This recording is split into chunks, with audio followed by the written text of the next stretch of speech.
Hey everyone, thanks for coming on short notice.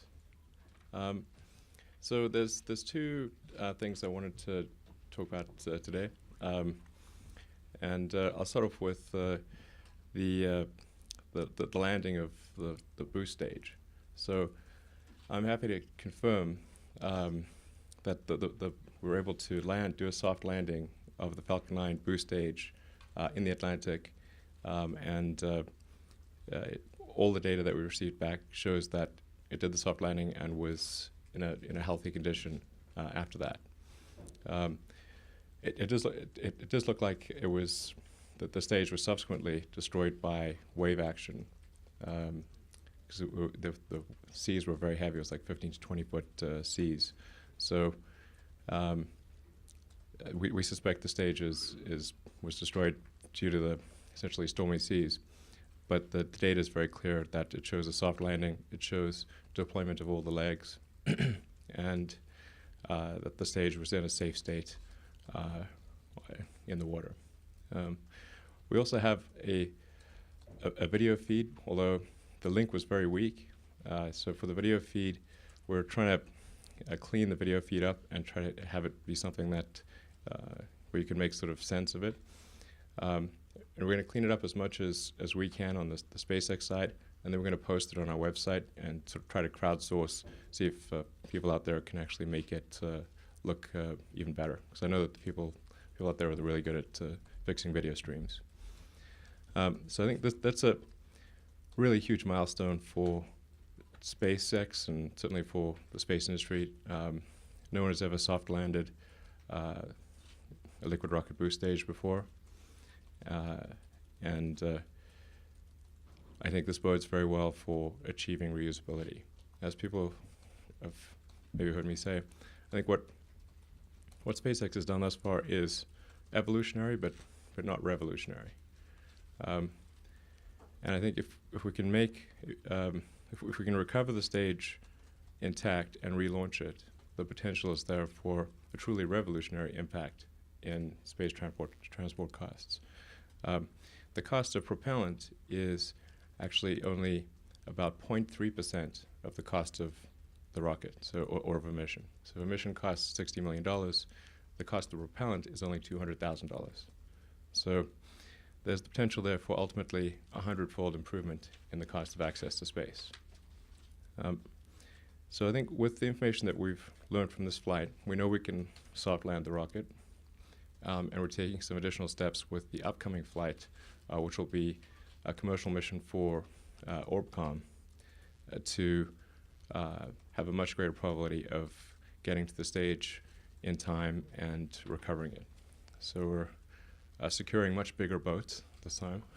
Unfortunately, I think we try to get we call every boat owner on the East Coast above a certain size. And it turns out most of the boats that can take really heavy seas are actually in the Gulf and elsewhere, but apparently not in the greater Florida area. So this time we're going to have much more capable boats, and I think also we kind of got unlucky that we essentially landed the stage in the middle of a big storm, and so hopefully this time we will not have to do that. It will also be splashing down or landing in the water much closer to land than last time. So I think hopefully we'll avoid some of the deep ocean stuff. And then with each successive launch, and we have several more launches this year, we expect to get more and more precise with the landing. And if all goes well, I am optimistic that we'll be able to land the stage back at Cape Canaveral by the end of the year. So that's all great stuff, and I think assuming that happens, we should be able to refly the main boost stage sometime next year. Anyways, it's somewhat of a huge day because we've been trying to do this at SpaceX for a long time, and it's been 12 years, and we sort of finally did it. And now we just got to bring it back home in one piece. So any questions about that? Sure. Yeah, have you, Jeff House, Space Review, have you identified a landing site at the Cape to bring the stages back to? Yeah, we've actually worked with Air Force Range Safety to identify several locations at Cape Canaveral where we can land the stage. They've actually been really helpful. So at first we were concerned, well, range safety might be, object to this, but they actually have been really helpful and supportive. And there are several places we can land. It kind of depends on how tightly we can control the landing point. And I think if we can demonstrate tight control, there are actually a lot of places at the Cape that we can land.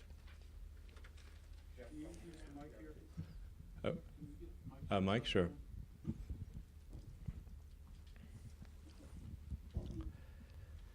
Alan Boyle with NBC News.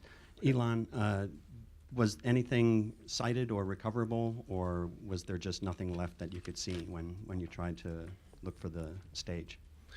So the recovery operations were challenging because we actually couldn't get a boat out there for 2 days. We literally could not find anyone willing to go out there.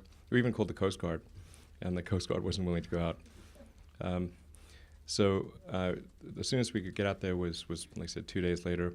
We actually have been able to find pieces of the interstage. So that the interstage is the carbon fiber structure that joins the first and second stage.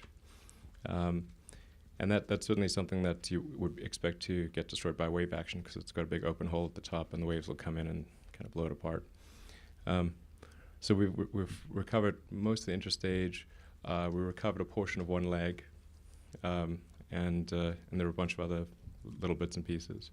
We've not recovered anything of the main aluminum lithium airframe. Hi, it's Frank Mooring with Aviation Week. Does your data show how close you got to your aim point? Yeah. And also, how many more attempts will you be able to have to get to that target by the end of the year? Sure. So in this particular case, we were just trying to get the rocket to go to zero velocity at the water, at sea level, and we weren't trying very hard to get to a precise location. Nonetheless, we were within a few miles of our target, so I think that's pretty good. I think we could certainly tighten it up massively with a little bit of effort. What kind of CEP, what kind of target do you need? How close do you need to get to have the Air Force let you land there? Probably we need to be comfortably in less than a 1 mile radius error. But I mean, in principle, we should be able to land with the accuracy of a helicopter. Literally, if you've seen the test flights of the rocket, you can see just how precise it is. I mean, it lands to within less than a meter of its target. So, yeah. Hi, Dan Leone with Space News. Sort of along the same lines, how much longer is it appropriate or even helpful to continue doing the soft landing tests on the water? At some point, you won't be able to learn exactly what you need to know to do a recovery doing that. Yeah, we'll only be doing the water landings until we're confident that we can land with accuracy, and then we'll be transitioning to line landing. Marcia Smith, SpacePolicyOnline.com. How many times do you expect to reuse each of these first stages, and what is your business model for how many launches you need per year in order to make reusability cost effective? So our pricing right now assumes no reusability. So none of our prices are contingent on that. Any reusability we're able to achieve would only allow us to reduce prices from where they are today. The more often we're able to fly and the more often we're able to reuse the stages, and the less work they require between flights, the lower the cost can be. The boost stage is roughly 70% of the cost of a launch. So if we're able to reuse it and refly it with minimal work between flights, and customers are comfortable with that, and it might take a few years for customers to get comfortable with that, then obviously there's as much as ultimately a 70% reduction from where things are today. Jeff Brumfield with National Public Radio. I know the official line was that this had, I think, slightly less than a 50-50 chance of working. Did you personally think it was going to work on the very first try? Well, it's not strictly speaking the very first try. The the first time we tried to do a soft ocean landing was Falcon 9 Flight 6. So that was about 8 months ago, and that's where we had an issue. Basically, the rocket spun up too much due to the high aerodynamic torque coming in from hypersonic velocity. Something we didn't expect was that even small changes, or even small asymmetries on the outer skin of the rocket would cause it to spin up because it's facing such high forces. So the nitrogen thrusters on board the rocket for that flight weren't able to overcome the aerodynamic torque. For this flight we just had, we doubled the thrust of the nitrogen thrusters. So and also added a bunch more nitrogen coal gas propellant. Did you think it was going to work? I gave it sort of a 40-50% chance of working, and so I was that percentage, I think. So I was actually positively surprised by the fact that the legs deployed, landed. It's basically sat there for 8 seconds before we lost data, and that's a better outcome than I'd expected. Hi, Julia Piper with Environment Energy Publishing. I know there are huge cost savings here. I wonder if you could talk about efficiency or materials savings. Is there any sort of environmental or sustainability benefits coming with reusing these rockets fitting into your larger body of work? I'm thinking Tesla here and the benefits there. Sure. Well, there's no question. If compared to the way that rocket flight normally works, where the stages all just kind of come back and crash, and there's a bunch of rocket stages at the bottom of the ocean. Reusing the stages is much better for the environment, and it takes much less energy. Then you don't have to keep rebuilding new rockets, and so I think there's certainly a sustainability element there. Yeah. We have some reporters who are queued up on the phone. If you could give your name and affiliation prior to asking your question. Thank you, sir. Our first question comes from the line of, I believe it's Mr. Keith King, and he's from CBS News. Please proceed. Great. Thank you very much. Can you hear me all right? Sure. Great. It's Peter King at CBS Radio News. Just a quick yes/no question, and then one that might take a little longer. You know for sure, I just want to make sure I've got it straight. Do you know for sure that it soft landed vertically? And the second question is, how long do you anticipate it'll take you to turn around a spent first stage to be ready to fly again? We know with certainty that it landed vertically with the legs deployed and in essentially a nominal configuration, because we've got the telemetry to show that. So, and there's multiple sources of telemetry. We have sensors on each individual leg. We have multiple inertial sensors and GPS, multiple GPS units on it, and they all sort of agree with that conclusion. In terms of it being ready for reflight, if we were to recover the stage from the ocean, it would probably take a couple months to refurbish it for flight. However, for stage landing back on land near the launch site, in principle, we should be able to refly it the same day. So it's a huge difference, and that's why we're really focused on trying to get it back to the launch site. That's what would really make the huge difference on reusability. And obviously, with the space shuttle, we had a case where there was a partially reusable vehicle, but the space shuttle was neither rapidly nor completely reusable. And in order to achieve a revolutionary improvement in the cost of spaceflight, any reusability has to be both rapid and complete. Next question from the phone, please. Thank you, sir. Our next question also happens to be Mr. Bill Harwood from CBS News. Please go ahead, sir. Yes, thank you. Mr. Musk, how far downrange was the soft landing zone on this flight? And you mentioned a minute ago, taking a little time to get customers comfortable with flying a rocket again that's already been flown. I can agree that might be a real hurdle to face, maybe more than the technical side. Can you talk a little bit about what you'll have to do to demonstrate to them that this is, in fact, a reliable way to fly? Thanks. Right, absolutely. I think what we'll have to do is do a demonstration reflight without an operational satellite on board. And if that demonstration reflight works, and some customers may want more than one, then that's the thing that would really ultimately convince them.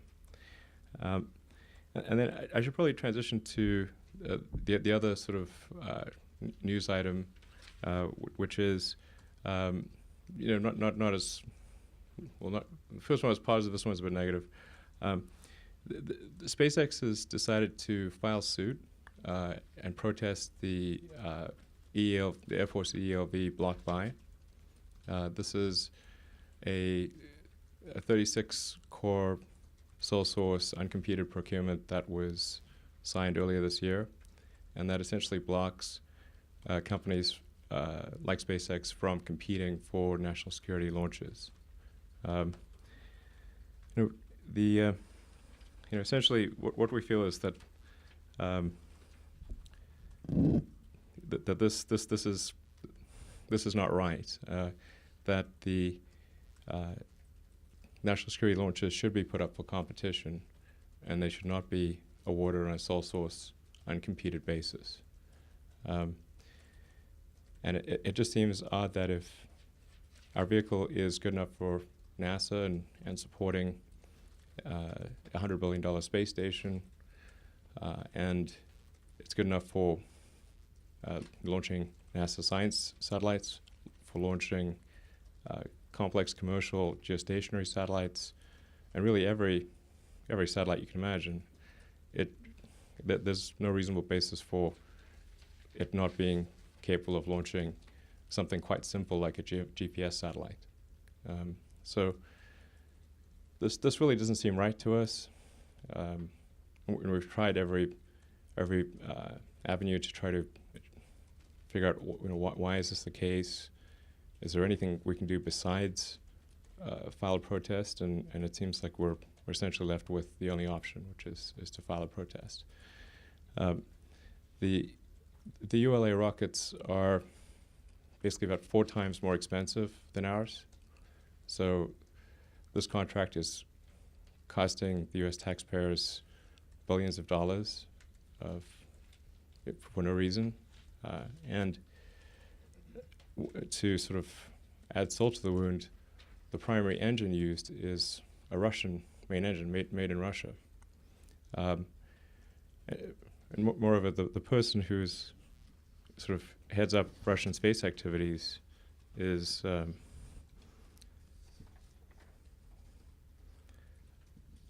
Dmitry Rogozin, who's on the sanctions list.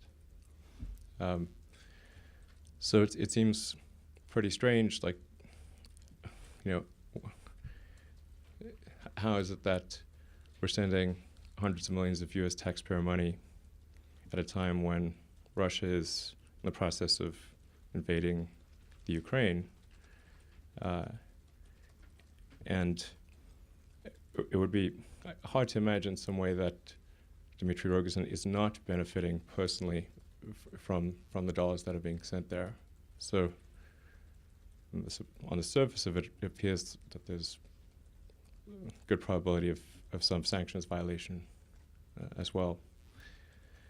And we think this deserves to have a spotlight on it. And let's let sort of sunshine on this. And as I say, sunlight is the best disinfectant. And if everything's fine, then I guess that's great. But that seems unlikely to me. Questions? Thank you. Continuing on, we now. Oh, sorry. Please go ahead. Is this protest happening through JAO? Is that where you're filing at least first? And is it only being filed by SpaceX or any of your other competitors coming on board as well? It's being filed in the Court of Federal Claims, and there may be others that join, but thus currently it's just SpaceX. And something I want to be real clear about. This is not SpaceX protesting and saying that these launches should be awarded to us. We're just protesting and saying these launches should be competed. And if we compete and lose, that's fine. But why were they not even competed? And it's just that just doesn't make sense. I mean, we've heard statements about, well, there's this like certification process. Like, okay, well, we're most of the way through that certification process. So far, there've been 0 changes to the rocket. This is a paperwork exercise, and since this is a large multi-year contract, why not wait a few months for the certification process to complete, and then do the competition? That seems very reasonable to me. Jonathan Salant over at Bloomberg News. Where are you in the certification process? I know you've had at least one flight approved. Current flight down to the space station, is that another flight you're submitting for approval? And when do you expect to get full Air Force approval to compete? Well, we've done, technically we've done 9 Falcon 9 flights. Of the exact configuration that the Air Force wants, we've done 4. All 4 of them have completed their mission. They obviously worked. So, yeah. Aaron Meadow with Defense News. Have you informed the Air Force of the fact that you're filing this suit, and are you at all concerned that this could damage your relationship with the service? We did inform the Air Force just before this, before the press conference. And I mean, first of all, I should say, like, it's not as though we're battling the whole Air Force. That's not the case at all. I think we're on very good terms with the vast majority of the Air Force. Our concern really relates to a handful of people in the procurement area of the Air Force. Hi, Elon. I'm Pat Hose with Defense Daily. It seems one of the frustrations with the company is that the Air Force tells you to do one thing and then you're about to do it, but then they change the rules or perhaps move the goalposts on you. Can you cite some specific examples of how the Air Force has moved the goalposts on you on your quest to become qualified? Well, I guess the goalposts were certainly moved with respect to for SpaceX relative to when Boeing and Lockheed competed for the ELB contracts. Boeing and Lockheed, that's before they merged their launch business into United Launch Alliance, were awarded a large number of launches, I think maybe 30 or 40 launches under the ELB program before doing a single flight of the Atlas V or the Delta IV. When SpaceX came along and said, hey, we'd like to compete, we were told that we had to have 3 flights of the exact configuration that the Air Force would fly before they would allow us to compete. That seems like, it's a bit like pulling up the drawbridge, after, not quite right. But we did that, we actually did that. And after we did the 3 launches and completed them, that's a month later we were told, the Air Force has done has done this huge sole source procurement, uncompeted, to Boeing and Lockheed. We're like, but we just did the thing you asked us to do. That seems pretty wrong. Yeah. I should also say this. Normally when there's a sole source, a huge multi-billion-dollar sole source procurement, there's a justification given. In this case, there was no justification provided for this. Whitney Bright, CBS News Path. Just wanted to change gears a little bit. And if you could talk a little bit about the potential Tesla plant. Oh, geez. No, I'm sorry. I can't answer Tesla questions. Okay. Hi, Dan Leone with Space News again. For the national security business you envision doing, is it going to be mostly Falcon 9? Is it going to be mostly Falcon Heavy? And then on a side note, ULA has a great deal of what SpaceX calls subsidies in the form of support services contracts. Why wouldn't SpaceX, if not requiring the exact same thing, not have similar costs of doing business with the government that would drive up the prices? Yeah, so it would be, in terms of Falcon 9 and Falcon Heavy, we think probably it's something like 2/3 Falcon 9, 1/3 Falcon Heavy. And in fact, in our protest, we only are protesting launches that we could do. So we're not protesting launches we couldn't do. We're trying to be as fair and reasonable as possible here. And then with respect to the sort of, like, wouldn't our costs just be like their costs? I don't know why their rockets are so expensive. They're insanely expensive. I mean, on the order of $400 million a flight, all things considered. So in our case, our commercial price is $60 million. And we expect roughly a $30 million increase due to Air Force mission assurance requirements. And that seems to be bearing out. So yes, it makes our rocket 50% more expensive, but it doesn't make it 400% more expensive.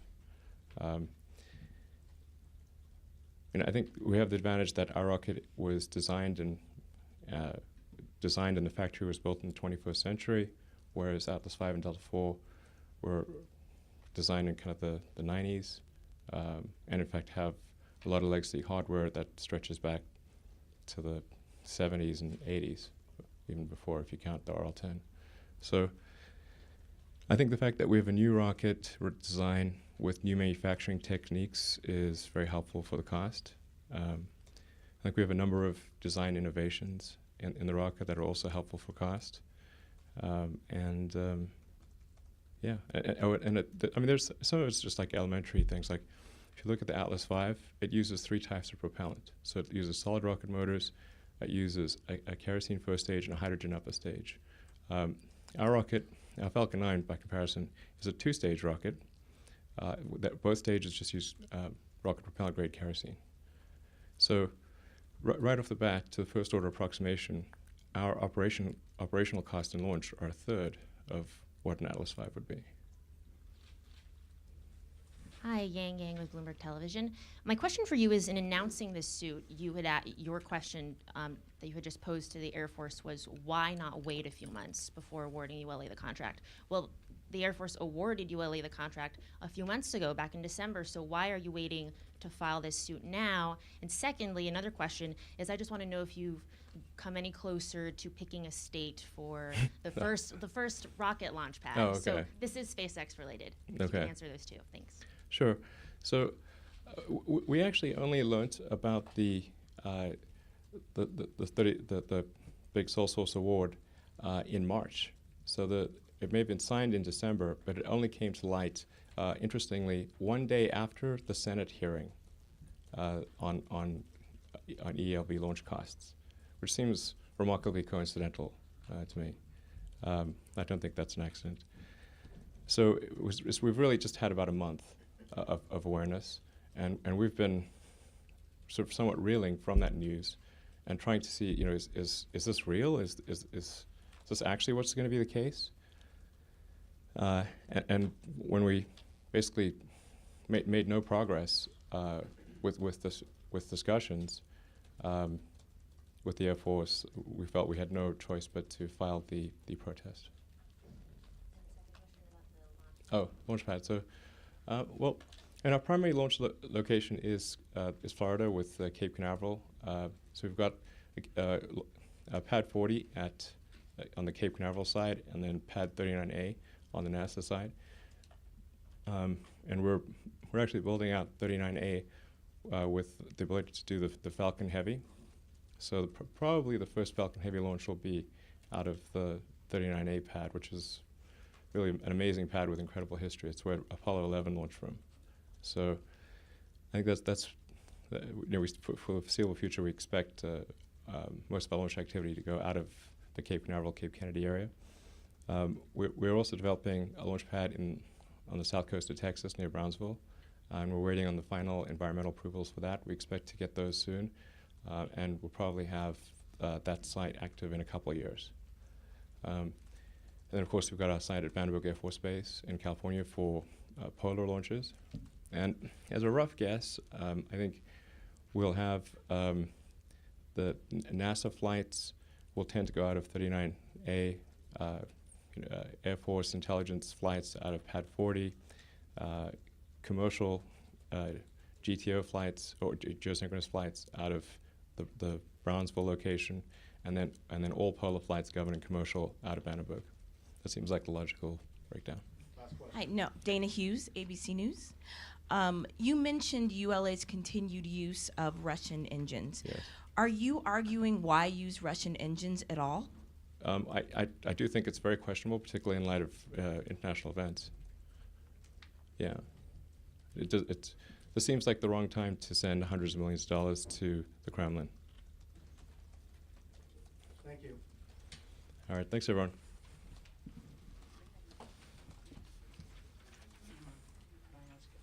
Sure, Alan, what's up? Are you asking the Air Force to kind of hold up and wait until you're able to get formally certified? Yeah, I think the right thing to do would be to cancel the oh, sorry. Yeah, I think the reasonable thing to do would be to cancel the 36 core contract, wait a few months for certification to complete, then conduct a full competition. I think that would be in the best interest of the American public, by not by a small margin, but by a huge one. What would stop other competitors potentially from asking for the same courtesy? Well, I think they should. Yeah. Yeah. All right. Thank you. Thanks. But apparently not on the in the greater Florida area. So this time we're going to have much more capable boats, and I think also we kind of got unlucky that we essentially landed the stage in the middle of a big storm, and so hopefully this time we will not have to do that.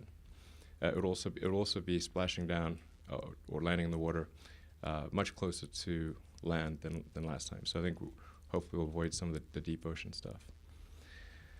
And then with each successive launch, and we have several more launches this year, we expect to get more and more precise with the landing. And if all goes well, I'm optimistic that we'll be able to land the stage back at Cape Canaveral by the end of the year. So that's all great stuff. And I think, assuming that happens, we should be able to refly the main boost stage sometime next year. Anyways, it's somewhat of a huge day because we've been trying to do this at SpaceX for a long time, and it's been 12 years, and we sort of finally did it intact and relaunch it. The potential is there for a truly revolutionary impact in space transport costs. The cost of propellant is actually only about 0.3% of the cost of the rocket, or of a mission. So a mission costs $60 million. The cost of propellant is only $200,000. So there's the potential there for ultimately a 100-fold improvement in the cost of access to space. So I think with the information that we've learned from this flight, we know we can soft land the rocket, and we're taking some additional steps with the upcoming flight, which will be a commercial mission for Orbcomm to have a much greater probability of getting to the stage in time and recovering it. So we're securing much bigger boats this time, unfortunately. I think we try to get we call every boat owner on the East Coast above a certain size. And it turns out most of the boats that can take really heavy seas are actually in the Gulf and elsewhere in the water. We also have a video feed, although the link was very weak. So for the video feed, we're trying to clean the video feed up and try to have it be something that where you can make sort of sense of it. And we're going to clean it up as much as we can on the SpaceX side, and then we're going to post it on our website and sort of try to crowdsource, see if people out there can actually make it look even better. Because I know that the people out there are really good at fixing video streams. So I think that's a really huge milestone for SpaceX and certainly for the space industry. No one has ever soft landed a liquid rocket boost stage before. And I think this bodes very well for achieving reusability. As people have maybe heard me say, I think what SpaceX has done thus far is evolutionary, but not revolutionary. And I think if we can make, if we can recover the stage, hey everyone, thanks for coming on short notice. So there's two things I wanted to talk about today, and I'll start off with the landing of the boost stage. So I'm happy to confirm that we were able to do a soft landing of the Falcon 9 boost stage in the Atlantic, and all the data that we received back shows that it did the soft landing and was in a healthy condition after that. It does look like it was that the stage was subsequently destroyed by wave action, because the seas were very heavy. It was like 15 to 20 foot seas. So we suspect the stage was destroyed due to the essentially stormy seas. But the data is very clear that it shows a soft landing. It shows deployment of all the legs, and that the stage was in a safe state. Now we just got to bring it back home in one piece. So any questions about that? Sure. Yeah, have you, Jeff Faust, Space Review, have you identified a landing site at the Cape to bring the stages back to? Yeah, we've actually worked with Air Force Range Safety to identify several locations at Cape Canaveral where we can land the stage. They've actually been really helpful. So at first we were concerned, well, range safety might be, object to this, but they actually have been really helpful and supportive. And there are several places we can land. It kind of depends on how tightly we can control the landing point. And I think if we can demonstrate tight control, there are actually a lot of places at the Cape that we can land. Mike, sure.